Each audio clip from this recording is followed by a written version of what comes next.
Les gays, une solution?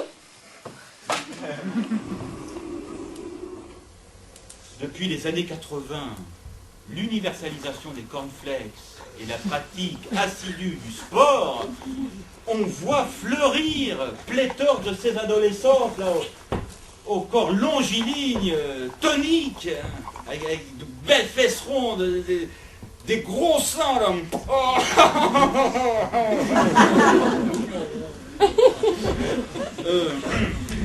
Dont les camionneurs américains se contentaient de rêver sur les calendriers dans les années 50. Une autre évolution venue d'outre-Atlantique, cette fantasmatique lutte des sexes, imitée de la lutte des classes, et qui a rendu si compliqué un abord du sexe.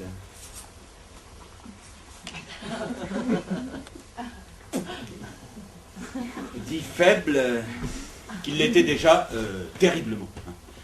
Partout, des filles belles, mais incapables d'aimer, à une époque qui, paradoxalement,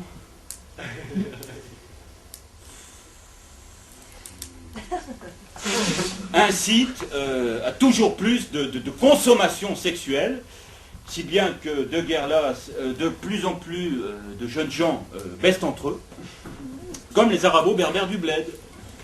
Eux, au contraire, parce que la stricte observance des rites de la conjugalité classique leur interdit la fréquentation des filles.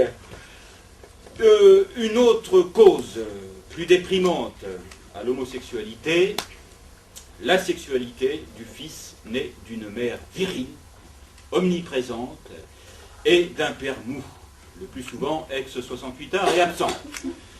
Constat, difficile à nier, là où il y a un fils à sa maman et pas deux papas, éclot souvent une tante. Le gay, nouvelle catégorie sociale. Dans la sphère publique, un individu se définit d'abord par sa source de revenus. Ainsi, on ne dit pas « bonjour, je suis hétéro », mais « bonjour, je suis le plombier ».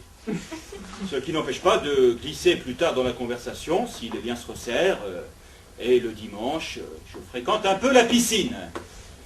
Se présenter d'emblée comme gay dans le monde social ne fait pas de l'homosexuel l'équivalent de l'hétérosexuel, mais de l'obsédé sexuel, qui voit tout par-dessus. Une bite dans la tête. Une mise en avant frivole et agressive qui différencie nos gays actuels des homos à l'ancienne qui savaient, par leur délicatesse, charmer les petits gars comme moi. Car je dois avouer que mes pérégrinations me menèrent aussi dans les boîtes aux mots. La boîte aux mots, à l'époque, c'était le refuge du proscrit, du différent. Et différent, à ma manière, je l'étais. Je trouvais donc naturellement ma place parmi ces personnages qui n'avaient pas encore opéré la jonction avec le monde vulgaire des épiciers du spectacle et de leurs vedettes, la brutalité de la mauvaise coke et les sonneries criardes des téléphones portables. Cocteau, Visconti, Pasolini, Jeunet, c'est de ces gens-là plutôt que se réclamer ces bourgeois élégamment dépressifs, ces marginaux inspirés, unis dans le même goût du risque. Or, on est loin de la misère sexuelle et des gays d'aujourd'hui qui ont réussi ce tour de force de passer de l'homosexualité comme subversion à l'homosexualité comme norme revendiquée. Respectabilité, pouvoir d'achat et modération politique. D'où le rôle d'ACT-UP pour ceux qui rechigneraient à suivre la ligne du gay nouveau, mentant face aux médias sur ce qu'est l'homosexualité, dans son irréductible différence, et cognant sur la dissidence, menée par ceux qui souhaitent revenir à la transgression fondatrice, quitte à rappeler, comme Jeunet, que l'homo est un être à la sexualité intrinsèquement morbide, puisque non reproductive. Tout le contraire, en fait, de ce petit bourgeois, propre et raisonnable, bientôt marié et bon père de famille, est si fier de faire ses courses en coupe et de feu de côte sur les fromageries du Marais.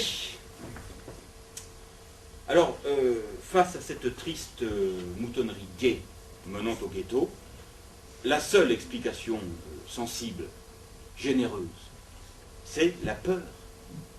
Peur de la solitude, d'un monde sans femmes et sans enfants. Peur des femmes, de plus en plus masculines et brutales. Peur de la violence ultralibérale et ses conséquences sur la précarité, l'insécurité. Face à cette montée des périls, on se groupe. Alors les gays, une solution aux misères du désir? Cette pratique pose quand même un gros problème d'hygiène. Ah oui. Pardon d'insister, mais l'homosexualité se définissant d'abord par la sodomie, pour qu'elle soit efficiente, avérée, l'un dans l'autre, il faut qu'on s'encule. Ça me rappelle ce petit matin où, avec Vincent Diotre, le cinéaste, nous avions ramené un garçon et une fille dans son petit studio de la rue d'Ormesson. Alors que je prenais ma partenaire à l'ancienne, mon vieux copain entreprit d'enculer le sien.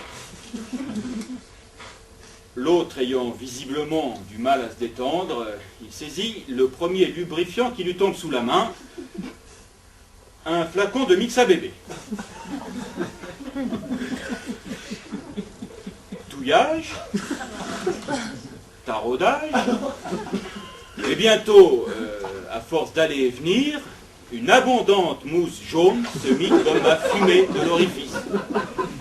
Une mousse jaune à la merde, tandis qu'à chaque sortie, son gland extrayait, comme une excavatrice, quelques petits grumeaux. C'était déjà peu ragoûtant, mais quand après la petite fête, l'enculé se remit sur le dos pour récupérer un demi-litre de jus d'étron liquéfié, il dégorgea du cul pour s'incruster dans le matelas.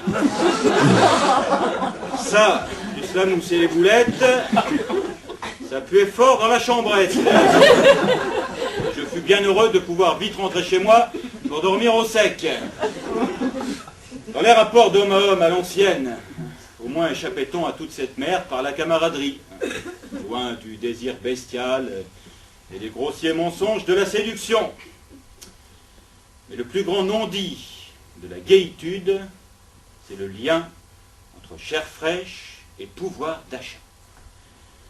Ici, encore plus qu'ailleurs, malheur aux moches et malheur aux vieux pauvres. Avez-vous remarqué, dans les cafés gays du Marais, que du jeune branché? Comme chez tous les sans-cœurs, dans ce milieu, on laisse tomber les vieux. Où finissent-ils? Loin du centre, dans les bars des ruelles qui montent de Pigalle aux Abbesses, où ils traînent en pantoufles, vieilles poupées velues alcooliques qui ont descendu marche après marche l'escalier de la déchéance, Chippendale, puis sosie chez Michou, et maintenant suceuse et dentée en studio, au milieu des souvenirs kitsch et des photos jaunies. Homo ou hétéro, la fin est toujours la même. Les bourgeois avec les bourgeois, les pochetrons avec les pochetrons.